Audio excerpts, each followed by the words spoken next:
My name is Paige, and I'm 26 years old. I've lived with an autoimmune disease since I was a teenager. But nothing prepared me for that rainy night when my parents pulled over on a deserted road and told me I was a burden they couldn't carry anymore. As I sat there unable to walk without a phone, watching their taillights disappear into the darkness, I thought it was the end. Then I saw headlights approaching slowly. Someone had been following us. When he stepped out and whispered, "It's okay," I finally understood what family really meant. If you're watching this, let me know where you're from in the comments below, and don't forget to hit that like and subscribe button. The rain hasn't stopped yet, but maybe together we can find shelter from the storm. Growing up in a small Minnesota town, my childhood seemed picture perfect from the outside. Our house was a beautiful Victorian with blue shutters and a wraparound porch, where Mum would serve lemonade in the summer. My father Michael was a respected surgeon at the regional hospital, and my mother Diane was a corporate attorney who somehow managed to always look immaculate despite her 60-hour work weeks. They were the power couple of Lakeside Heights, admired and envied in equal measure. But the true light of my childhood was my brother Jackson. 5 years older than me, he was my protector, my confidant, and often my only ally. While our parents attended galas and conferences, Jackson would build pillow forts in the living room and tell me stories about brave princesses who saved themselves. He taught me to ride a bike, helped me with my science projects, and once punched Tommy Sullivan when he pulled my pigtails in second grade. "You're smart, Paige, smarter than most of the adults I know," he would tell me as he helped me with math homework. "Don't ever let anyone make you feel small." When Jackson left for college when I was 13, it felt like someone had dimmed the lights in our house. The phone calls and occasional weekend visits weren't enough to fill the gap his absence left. Without him as a buffer, I felt the full weight of my parents' expectations. Paige the Andersons' daughter got accepted to Stanford, early decision, my mother would say during dinner, and she's maintaining a 4.0 while being captain of the debate team. William's boy got another swimming scholarship offer. My father would chime in his tone, making it clear that this information wasn't just casual conversation. I threw myself into becoming what they wanted. I joined the track team and discovered I was actually good at it. The feeling of my feet pounding against the track, the wind in my hair, the simple joy of pushing my body to go faster, it became my escape. By 15, I was breaking school records in the 400-meter dash, and my bedroom shelf started filling with golden trophies that made my father nod in approval. Academically, I maintained a perfect GPA, staying up late to ensure every assignment was flawless. My mother actually smiled when I brought home my report card, a rare enough occurrence that I memorized the moment. How the corners of her eyes crinkled, how she briefly squeezed my shoulder before returning to her case files. But I soon learned that their love was conditional. When I came in second at a regional track meet, my father didn't speak to me during the entire drive home. When I got a B+ on an advanced chemistry test, my mother suggested I cancel my weekend plans to reassess my priorities. "We're not raising you to be mediocre, Paige," she said, the word mediocre dripping with disdain. "The world has enough average people already." Meanwhile, Jackson was thriving in California. He graduated with honors in computer science and immediately started working on a tech startup with some college friends. Our calls became less frequent as he immersed himself in the exciting world of Silicon Valley. But when we did talk, he always asked about me, never about my achievements. "Are you happy, Paige?" He would ask a question that always caught me off guard because nobody else ever asked me that. I would hesitate, then redirect the conversation to my latest track time or test score. I didn't know how to tell him that I was exhausted from trying to earn the love that should have been freely given. That sometimes, when I saw parents hugging their children after competitions, regardless of where they placed, I felt a hollow ache in my chest. The last time Jackson visited before my world changed, he took me for ice cream and studied my face with concern. "You look tired, kiddo," he said. "Junior year is intense," I replied with a forced smile. "You know you can always come out to California, right? I've got a spare room with your name on it." I laughed it off, not knowing then how prophetic his offer would become. Not realizing that soon I would no longer be the athletic academic star my parents had molded me to be. Not understanding that their fragile approval was built on a foundation that was about to crumble beneath my feet. Because just a few months later, my body began to betray me. And in my family, physical weakness was the unforgivable sin. It started with fatigue, not the normal tiredness of a busy high school student, but a bone-deep exhaustion that sleep couldn't touch. I began setting 3 alarm clocks just to make sure I'd wake up for school. Then came the joint pain starting in my wrists and knees, spreading until it felt like my whole body was inflamed. Morning stiffness made track practice torture, but I pushed through it, terrified of disappointing my coach, my parents, myself. I was 16, training for the state championships. My times were slipping, but I blamed it on stress and doubled my efforts. The big qualifying meet arrived on a perfect spring day with college scouts in the bleachers and my parents actually taking time off work to attend. The pressure was immense, but I was determined to make them proud. The starting gun fired and I pushed off with everything I had. For the first 200 meters, I was in the lead. Then it happened. My vision tunneled, black spots dancing at the edges. My legs felt disconnected from my body. I remember the sky tilting strangely, the track rising up to meet me, and then nothing. I woke up in the medical tent, disqualified from the race, with my mother standing over me, lips pressed into a thin line. "What was that about?" she asked, arms crossed tightly over her chest. "I don't know," I whispered, my throat raw. I just couldn't breathe and everything went dark. My father appeared at the entrance of the tent, speaking quietly with the event medic. He approached, his face unreadable. "The medic thinks you're dehydrated," he said flatly. "We're going home." In the car, their disappointment filled the space like a physical presence. My father gripped the steering wheel until his knuckles whitened. "The Anderson girl took first," my mother eventually said. "She's headed to nationals now." "Some of those scouts were from Ivy League schools," my father added. That was an opportunity, Paige. I stared out the window, tears threatening to spill. "I didn't do it on purpose." "Didn't you?" my mother asked, turning to face me. "The competition gets tough and suddenly you can't handle it. That seems convenient." I was shocked into silence. Did they truly believe I would fake passing out? That I would throw away something I had worked toward for years? The symptoms worsened over the following weeks. I developed a persistent low-grade fever.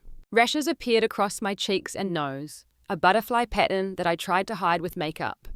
I dropped a mug one morning because my hands suddenly couldn't grip it, and my mother simply sighed at the mess, handing me a towel to clean it up without asking if I was okay.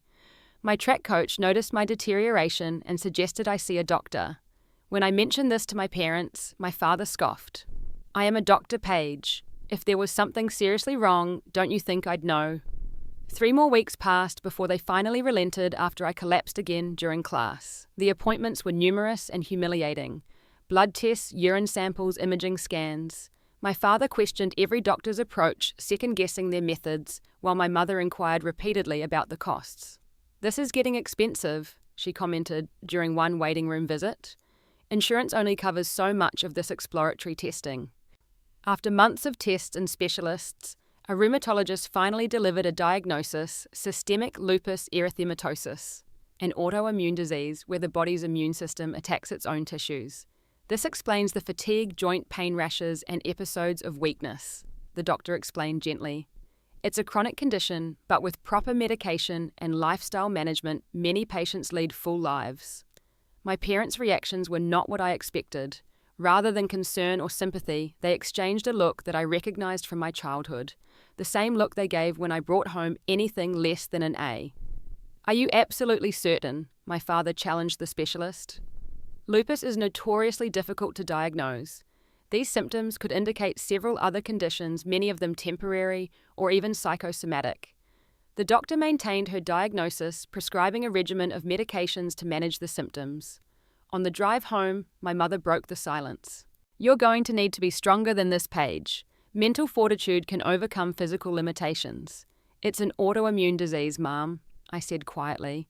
"I can't just think it away." "With that attitude, you definitely won't improve," she replied sharply.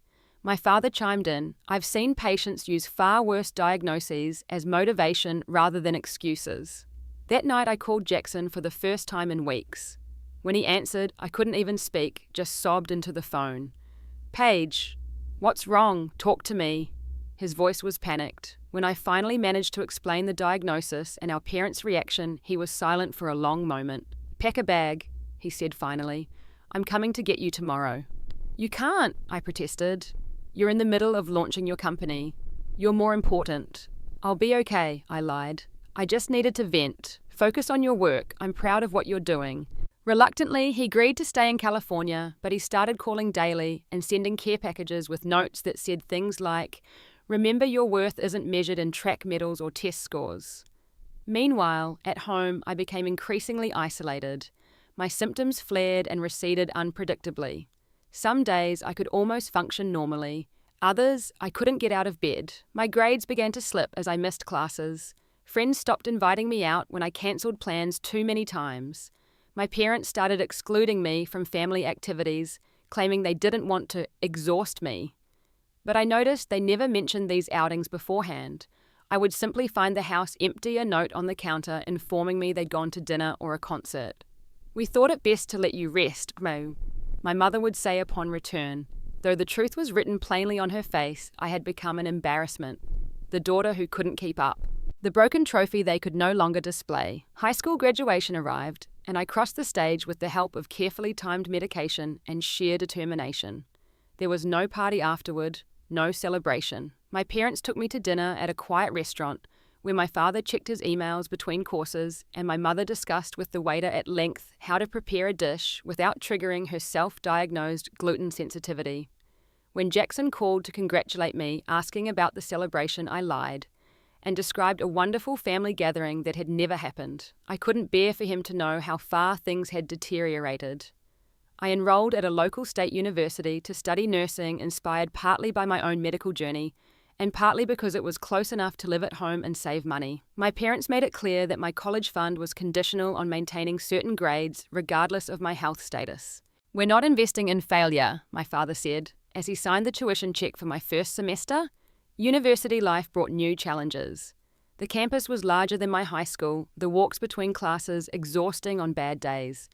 But it also brought Samantha, my randomly assigned roommate, who became the friend I desperately needed. Sam didn't look at me with pity or impatience. When I had flares, she brought me notes from missed classes and soup from the dining hall. She adjusted the thermostat without complaint when my joints ached in the cold.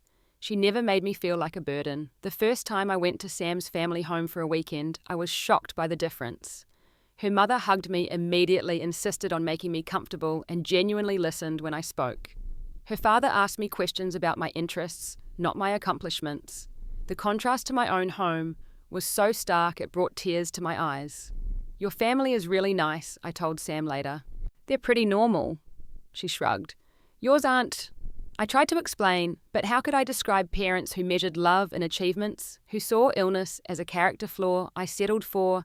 They're just different. Back home, tensions escalated over medical bills. Despite insurance, the medications and regular monitoring were expensive. Each new prescription became a battle. "Do you really need this one?" my mother would ask, examining the bottle like it contained gold dust. "Maybe you could alternate days or take half doses." "That's not how these medications work," I would explain again and again. My father was worse, constantly suggesting alternative treatments he'd read about, most involving extreme diets or exercise regimens that were impossible in my condition. "You need to take control of your health," he would lecture.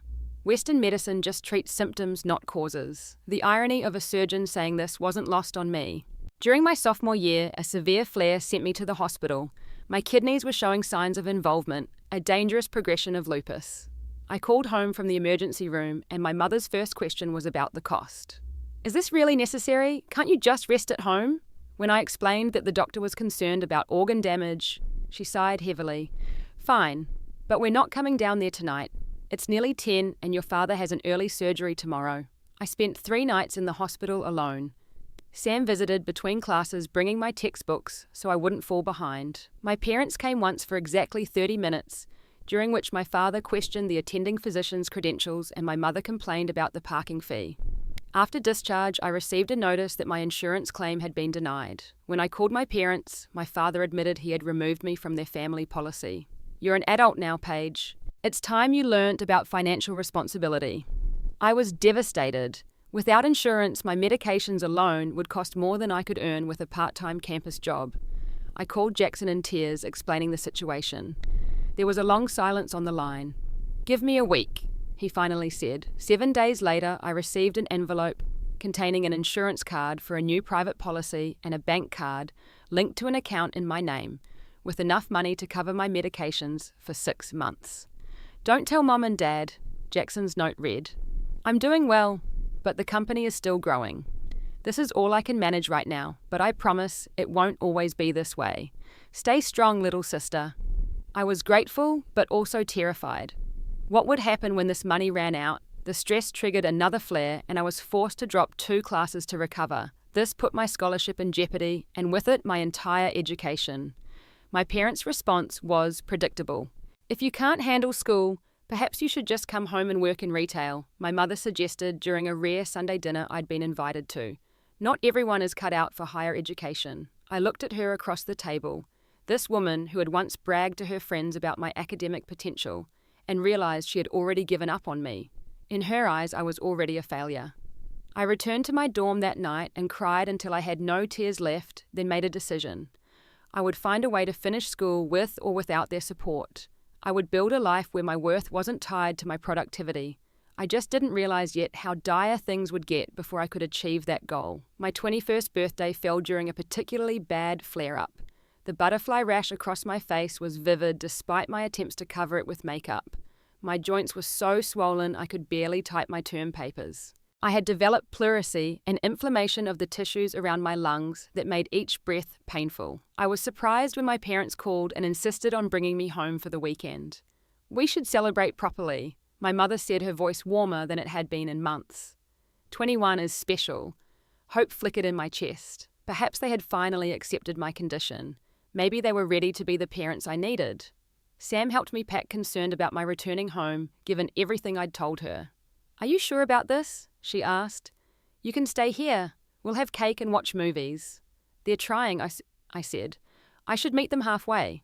When my father picked me up, he barely glanced at my swollen face before commenting, You should wear more sunscreen. That rash makes you look older. At home, my mother had prepared my childhood bedroom, but there was no birthday cake, no cards, no gifts. Dinner was salmon and vegetables, my father's preferred meal, not mine, during which they discussed their friends' children's accomplishments while I pushed food around my plate. The Wilson girl got into medical school, my father mentioned. Top of her class at Berkeley. I understood then that nothing had changed. I was still being measured against an impossible standard and found wanting. That evening, I took my medications in the kitchen, arranging the various pills in a weekly organizer. My mother watched with thinly veiled disgust. How long will you need to take those? She asked. Forever, Mom. Lupus is chronic. We've discussed this. There must be a way to get off them eventually. All those chemicals can't be good for you. Without them, my immune system attacks my organs. I explained for what felt like the 100th time. It's not a choice. My father entered the kitchen, frowning at the pill organizer. Do you know how much those are costing? Yes, I said quietly. I'm the one paying for them, now remember. And where exactly is that money coming from? He pressed. You're barely working with your course load reduced. I hesitated. Jackson had sworn me to secrecy about his financial help. Student loans and careful budgeting, I lied. My father's eyes narrowed. We raised you better than to lie to our faces, Paige. I'm not lying, I insisted, closing the pill organizer with shaking hands. It's Jackson, isn't it? My mother interjected. He's enabling this dependency. The word stung like a slap. Dependency on medicine that keeps me alive. On playing the victim, my father snapped. On using this condition as an excuse for everything. Do you think we don't see what's happening? You've always sought attention when you felt overlooked. This is just an elaborate version of the same pattern. I stared at him in shock. You think I'm faking being sick for attention? I think you're exaggerating it, he said coldly. I think you found a convenient way to lower expectations and avoid real responsibility. Tears filled my eyes. I have kidney involvement now. The doctor said if it progresses, I might need... Enough, my mother interrupted. This constant medical drama is exhausting. When are you going to take responsibility for your life instead of expecting everyone to accommodate your so-called limitations? Something broke inside me then. Years of seeking approval, of making excuses for their coldness, of believing I somehow deserved their treatment. It all shattered. My so-called limitations, I repeated, voice rising. Do you think I wanted this, that I chose to get sick? That I enjoy taking 20 pills a day and being in constant pain? Don't raise your voice in this house, my father warned. Why not? You're not listening anyway. Atusa? I was shouting now, years of suppressed hurt pouring out. You've never listened, not when I was breaking records for you, not when I was acing tests for you, and certainly not when I got sick. You're supposed to be my parents. You're supposed to love me unconditionally. My mother's face hardened. Love doesn't mean enabling self-destructive behavior. What behavior? Being ill, having an autoimmune disease that medical science confirms is real. My father stood abruptly, his chair scraping against the floor. We've had enough of this attitude. Get your coat. What? Why? If you're going to act like this, perhaps you need professional help. We're taking you to get a psychiatric evaluation. Fear flooded through me. I don't need a psychiatrist. I need parents who believe me when I say I'm in pain. But my protests were ignored. My father gripped my arm, pulling me toward the door. Too weak to resist, I found myself bundled into the back seat of their car, still in my pajamas, without even my medications. We drove in tense silence. I recognized the route at first, toward the hospital. But then my father made an unexpected turn onto a country road I didn't recognize. Where are we going? I asked, anxiety building. This isn't the way to the hospital. Neither of them answered. Rain had started falling, heavy drops drumming on the roof of the car. The road became more rural, streetlights giving way to darkness, broken only by our headlights. We were far from town now, surrounded by fields and scattered farmhouses. Suddenly, my father pulled the car to the side of the road and stopped. He turned to face me, his expression stone cold. Paige, we can't do this anymore. Do what? I asked, though I already knew. Carry you, my mother said from the passenger seat. You're a burden we can no longer bear. The words hit like physical blows. What are you saying? We've given you everything, my father continued. The best schools, opportunities, support. And what have you done with it? Thrown it all away with this, performance of yours. It's not a performance, I whispered, tears streaming down my face. We're done, my mother said firmly. You're 21 now, an adult. It's time you took responsibility for yourself. My father reached over and unlocked my door. You can call someone to pick you up, or walk to the gas station about a mile down the road. Horror washed over me as I realized what was happening. You're leaving me here? In the rain, I can't walk that far in my condition. That's not our problem anymore, my father said, his voice eerily calm. Maybe this will finally force you to find your strength. Please, I begged, panic rising. Don't do this. I'll do better. I'll try harder. We've heard those promises before, my mother said, not meeting my eyes. We're done believing them. At least give me my phone, I pleaded, so you can call Jackson to rescue you again, my father scoffed. No, figure it out yourself. Get out, Paige, my mother said flatly. When I didn't move, frozen in disbelief, my father reached back and pushed the door open wider. The rain immediately soaked the car's interior. Out, he shouted, his composure finally breaking. Trembling, I stepped out into the pouring rain. My thin pajamas were soaked instantly, the cold seeping into my already aching joints. I stood there stunned as my father pulled the door shut and began to drive away. Through the rear window, I could see my mother staring straight ahead, not looking back. The taillights receded into the darkness, leaving me alone on a deserted country road miles from anywhere, unable to walk far with no phone, no money, and no one who knew where I was. The reality of my situation crashed over me as I huddled against a fence post, trying to find minimal shelter from the downpour. My parents had abandoned me, actually left me on the side of the road like unwanted baggage. The people who were supposed to love me most in the world had decided I wasn't worth the trouble. As the rain soaked through to my skin and my legs began to give out, I slid down to sit in the mud. The pain of betrayal was so acute it overshadowed even the physical agony of my flaring disease.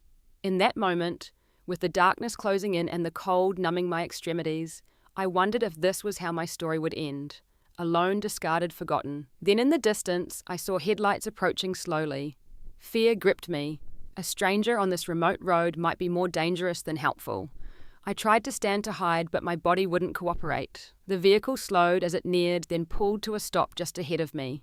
The driver's door opened, and a figure stepped out into the rain, illuminated briefly by the interior light.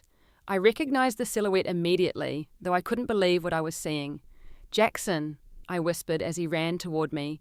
He knelt in the mud beside me, shielding me from the rain with his jacket. It's okay, he whispered, gathering me into his arms.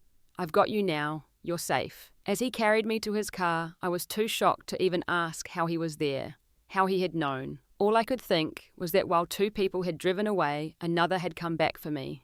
And in that moment, I understood what family truly meant. Jackson's strong arms carried me from the muddy roadside to his warm car. He cranked up the heat, wrapping me in an emergency blanket he had in his trunk. "How?" I managed to ask through chattering teeth. "How did you know?" He kept his eyes on the road as he pulled back onto the asphalt. "I've been watching them, Paige, for months now." "What do you mean?" Jackson's knuckles whitened on the steering wheel. "After you told me about the insurance, about them cutting you off financially, I knew something wasn't right. I hired a private investigator to keep an eye on things while I was in California." My mind struggled to process this information through the fog of shock and pain. A private investigator, like in the movies. A grim smile crossed his face.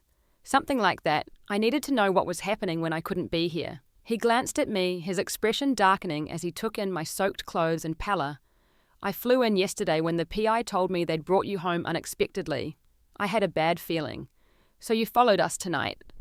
He nodded. "I was parked down the street. When they put you in the car that late, looking like you'd been crying, I followed. I never imagined they'd..." His voice broke. "God, Paige, I'm so sorry. If I'd known what they were planning, I would have stopped them before they ever got you in that car." Tears mixed with rainwater on my face. "You came for me. That's what matters." Instead of taking me back to my dorm as I expected, Jackson drove directly to the emergency room. By then I was shivering uncontrollably, my joints swollen to the point where I couldn't bend my fingers. "My sister needs help," he told the triage nurse. "She has lupus and was left outside in the rain for over 30 minutes. She's immunocompromised from her medications."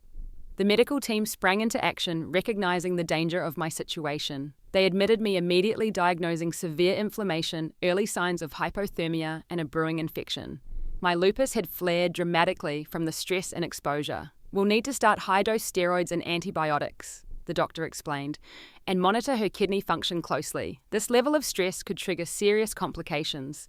Jackson never left my side. He slept in the uncomfortable hospital chair, worked on his laptop during my treatments, and advocated fiercely when medical staff didn't take my pain seriously enough. When my fever spiked on the second night and I became delirious, it was Jackson who noticed first and called for the nurse. During a moment of clarity on the 3rd day, I asked the question that had been nagging at me. "Why didn't you tell me you were investigating our parents?"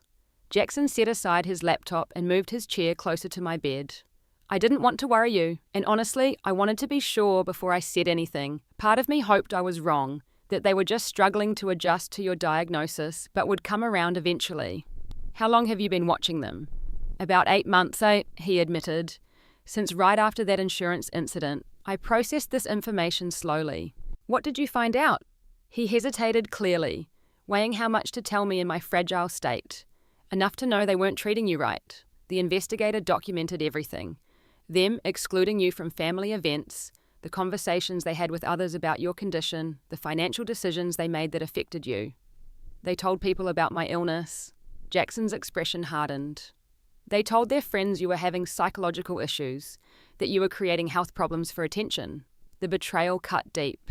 Not only had they abandoned me physically, but they'd been poisoning my reputation among everyone they knew. "There's more," Jackson said carefully, "and I need to be honest with you about it now." He explained that 6 months ago, my father had consulted with a lawyer about removing me from their will. They had restructured their estate to exclude me entirely, using my mental instability as justification. They had also been systematically withdrawing support. The insurance cancellation was just the beginning. The PI found emails. Jackson continued, his voice gentle but firm. "They were planning to cut you off completely after graduation, regardless of your health status." I stared at the ceiling, tears sliding silently down my temples. "They really think I'm faking all of this." "It doesn't matter what they think," Jackson said firmly. "What matters is that you're not going back to them, ever." "But school, my dorm closes for breaks. I can't afford an apartment." "You don't need to worry about any of that anymore," he assured me. "I've been making arrangements. That's part of why I came back early." As my condition stabilized over the next few days, Jackson explained his plan. His startup had been acquired by a larger tech company 6 months ago, a fact he had kept quiet from our parents. The sale had made him financially secure, not extravagantly wealthy, but comfortable enough to help me without hardship. "I wanted to tell you, Yai," he said, but I was afraid they might somehow find out through you. They've always had a way of extracting information. He had purchased a small apartment in a building with elevator access, close to both the university and the hospital. He had already furnished it with accessibility features for my bad days: shower rails, an adjustable bed kitchen, tools designed for weak grips. I was going to surprise you after graduation, he explained. Offer you a place to live while you found a job, but their actions forced my hand. Why didn't you confront them earlier? I asked. If you knew what they were doing. Jackson ran a hand through his hair, a gesture from childhood that signaled his discomfort. I was building a case, he admitted, for potential legal action if needed. I needed documentation of a pattern of behavior, not just isolated incidents. The realization that my brother had been meticulously preparing to protect me while I suffered unaware of his efforts brought fresh tears. Unlike our parents' conditional love, Jackson's was steadfast and proactive. What about your life in California? I asked. Your company. You can't just abandon everything for me. I'm not abandoning anything, he said. The acquisition came with a remote work option. I've already transferred to the company's regional office here. It's a smaller role, but it comes with better work-life balance. He squeezed my hand. Besides family comes first. Real family. On my 5th day in the hospital, a new specialist was called in. Dr. Winters, one of the region's top rheumatologists. She reviewed my case thoroughly and shook her head at the previous treatment plan. You've been undertreated, she said frankly. The medication protocol you're on is outdated and you haven't been monitored properly for organ involvement. She prescribed a more aggressive treatment regimen and scheduled regular screenings for complications. For the first time, I felt like a doctor was taking my condition seriously rather than treating me like a hypochondriac. This disease is real, debilitating, and potentially life-threatening if not managed properly, she told Jackson and me. But it's also manageable with the right approach. You can have a good quality of life, Paige. Those words, a good quality of life, resonated with me deeply.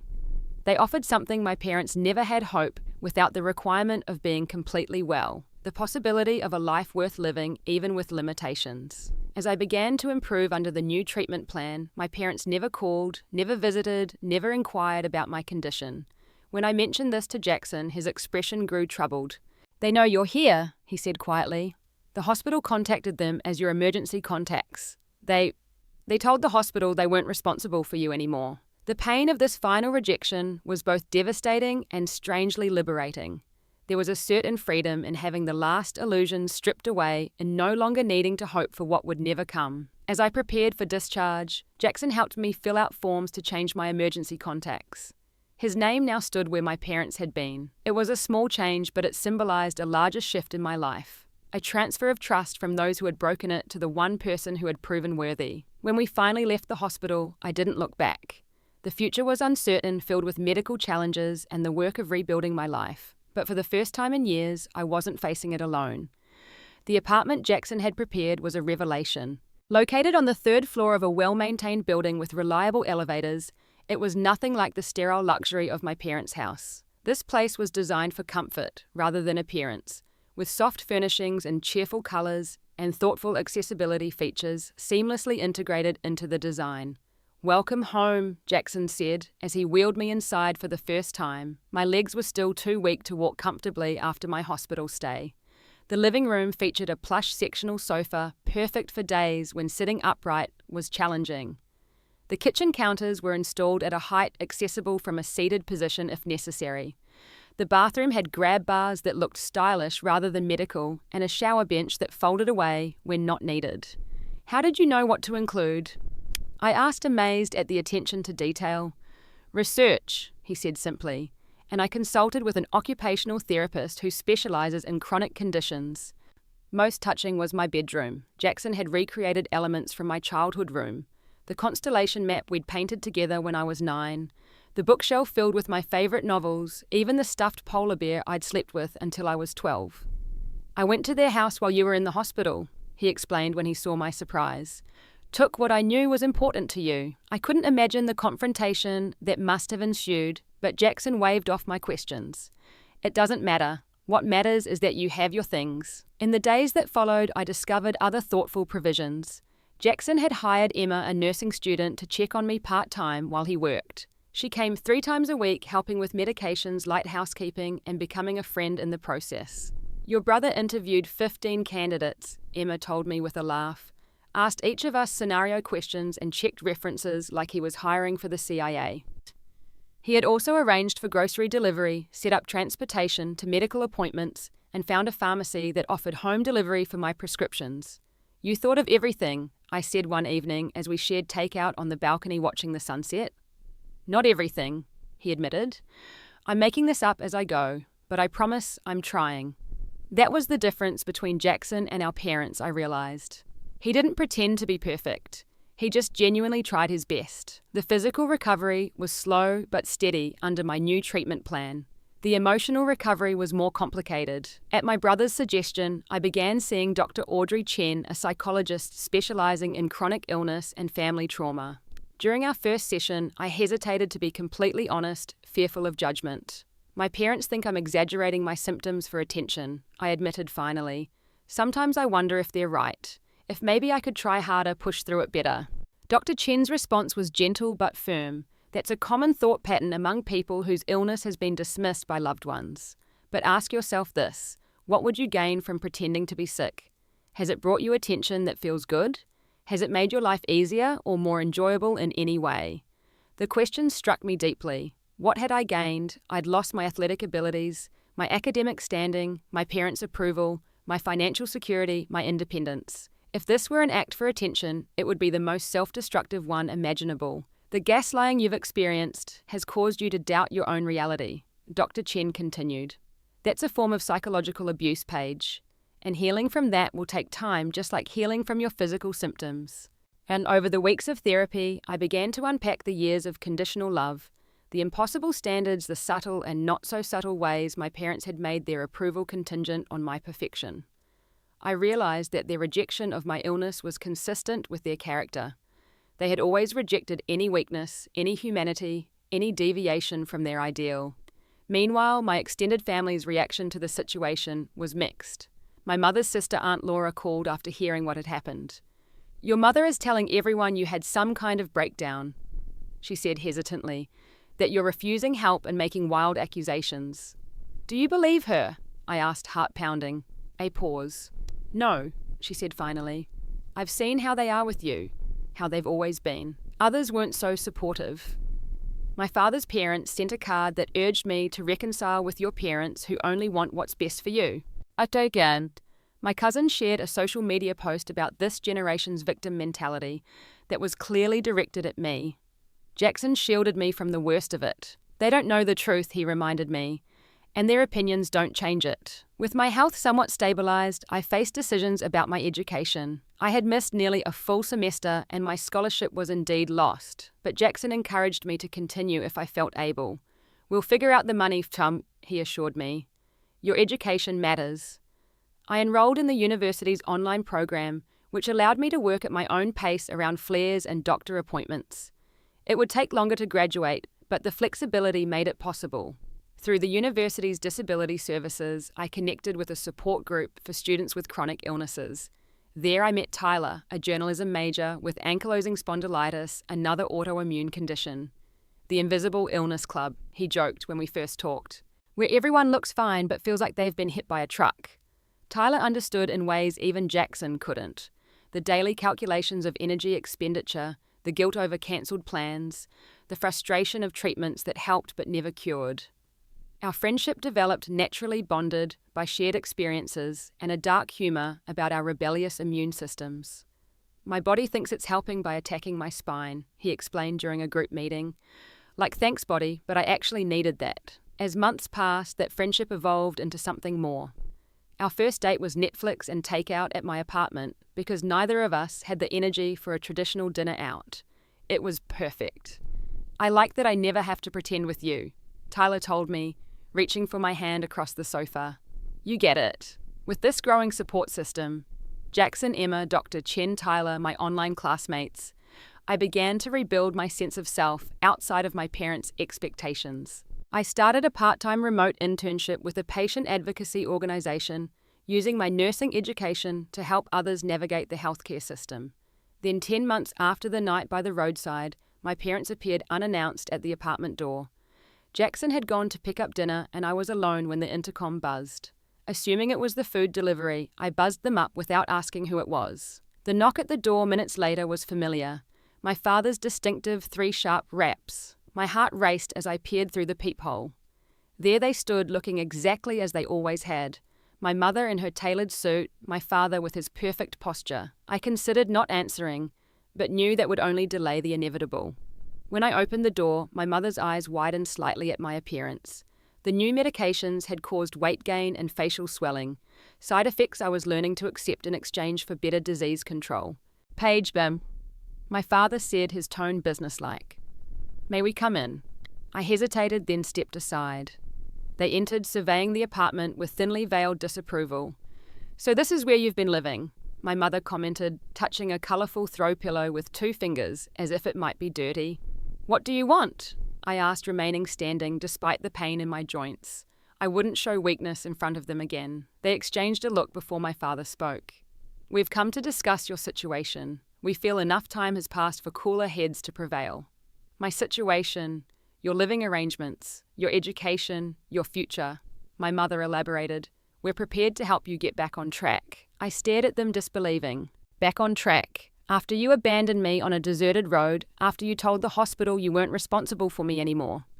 "We made some regrettable decisions in the heat of the moment," my father conceded without a hint of genuine remorse. "But we've had time to reflect. We're willing to put that behind us if you're ready to take responsibility and move forward." "What does taking responsibility mean, in your view?" I asked, though I already knew. My mother straightened her jacket. "Getting proper psychiatric help. Reducing your dependence on these medications that are clearly causing," she gestured vaguely at my appearance, "negative effects. Resuming your studies in person rather than this online program. And in exchange for me doing all that, we would allow you to come home," my father said, as if offering a magnificent gift. "Resume your place in the family, perhaps even reconsider our estate planning." Before I could respond, the door opened behind them. Jackson stood there, takeout bags in hand, expression darkening as he took in the scene. "What are they doing here?" he asked me, completely ignoring our parents. "Apparently offering me my place in the family back?" I said, a hysterical laugh bubbling up. "If I just stopped being so sick and difficult." Jackson set the food down carefully, his movements deliberate. When he turned to face our parents, his voice was ice cold. "Get out. This doesn't concern you," our father began. "Everything about Paige concerns me," Jackson cut him off. "I'm her family now, the only family she needs." "Don't be dramatic," our mother said dismissively. "Blood is blood.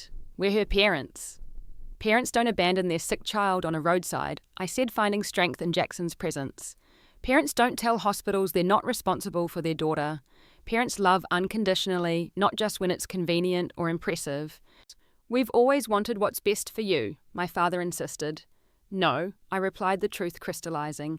"You've wanted what's best for your image. There's a difference." My mother's face hardened. "I see Jackson has thoroughly poisoned you against us." "Jackson showed me what real family looks like," I corrected. "He showed me I deserve better than what you offered." "This is your final chance, Paige," my father said, voice dropping to that authoritative tone that once made me tremble. "Come home, get appropriate help, or this breach will be permanent." I looked at them, these 2 people who had given me life but withheld love, and felt something unexpected pity. How empty their lives must be to value appearance over connection, achievement over compassion. "The breach is already permanent," I said quietly.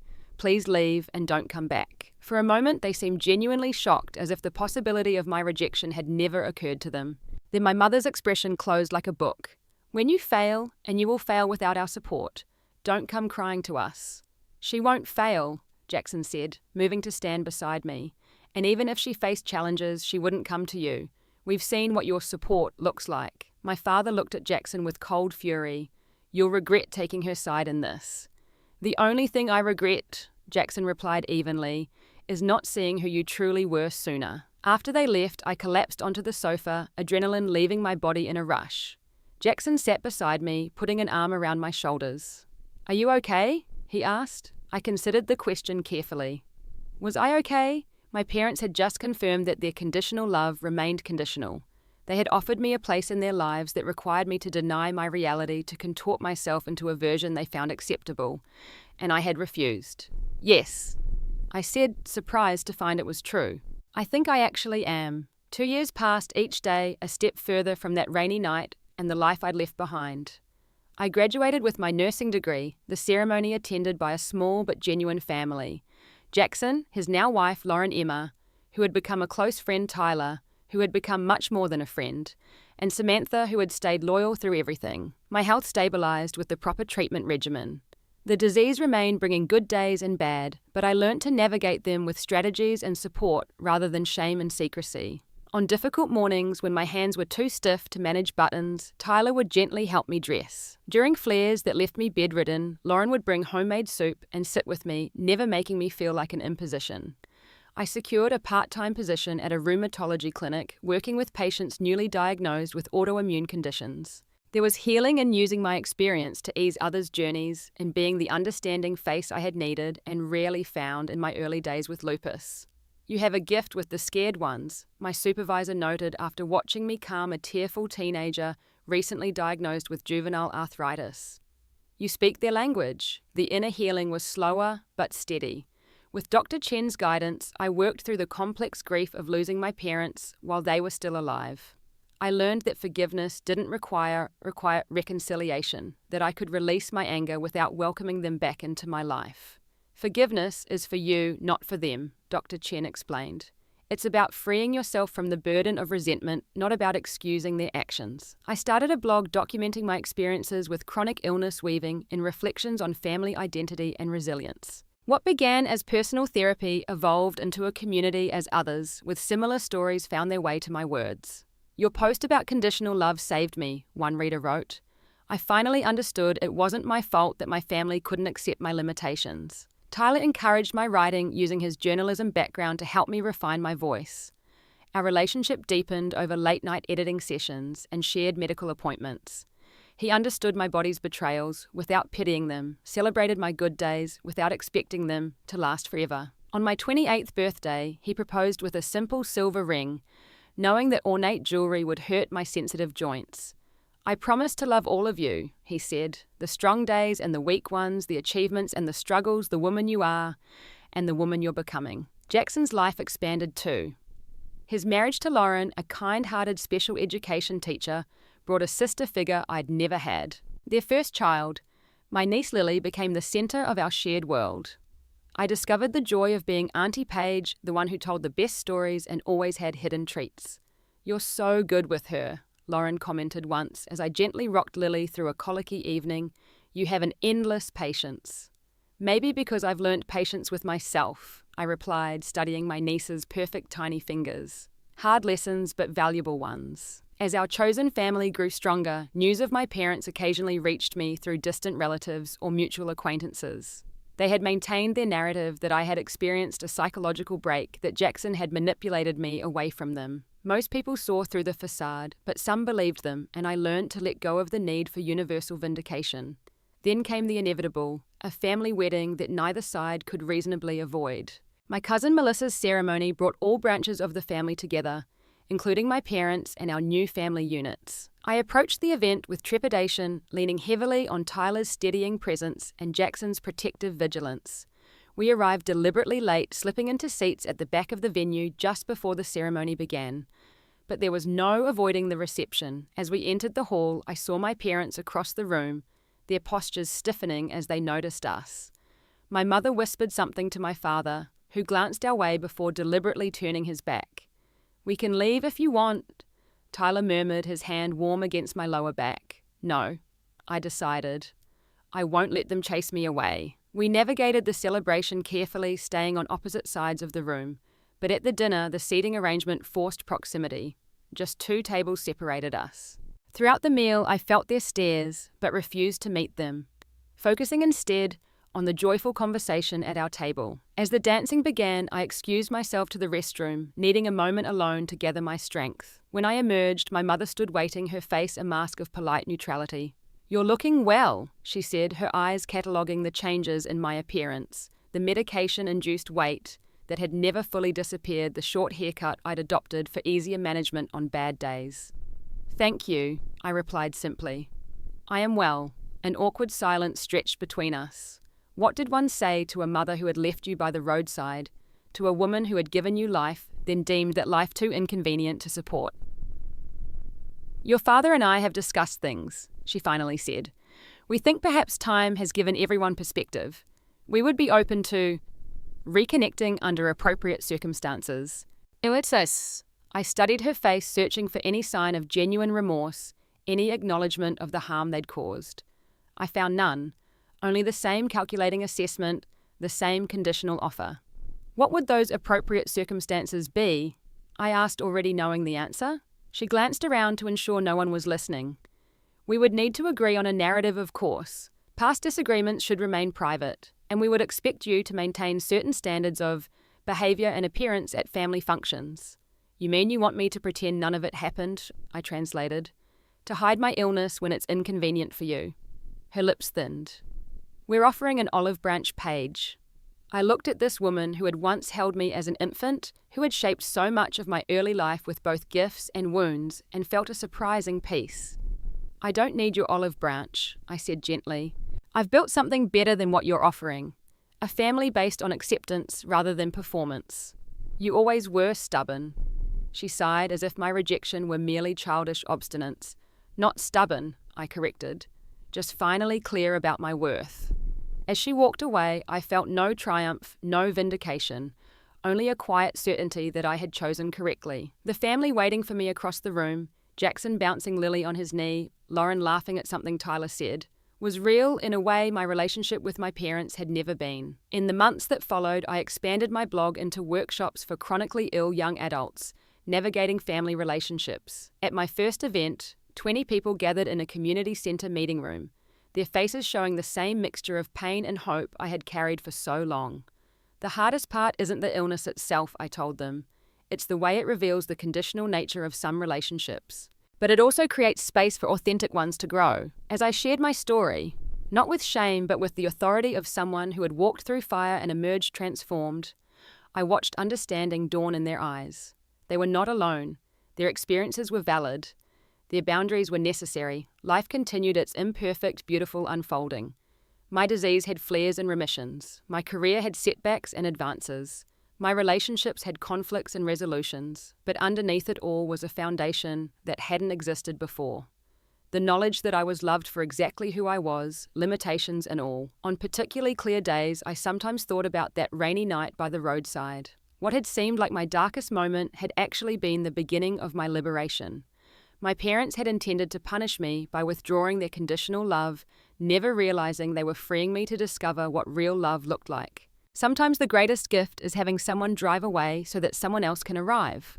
Sometimes being labelled a burden is the first step to discovering you were never meant to be carried, but to walk your own path, even if that path includes a slower pace, rest stops, and occasional helping hands. I am no longer the golden child striving for impossible perfection. I am no longer the sick daughter apologizing for her existence.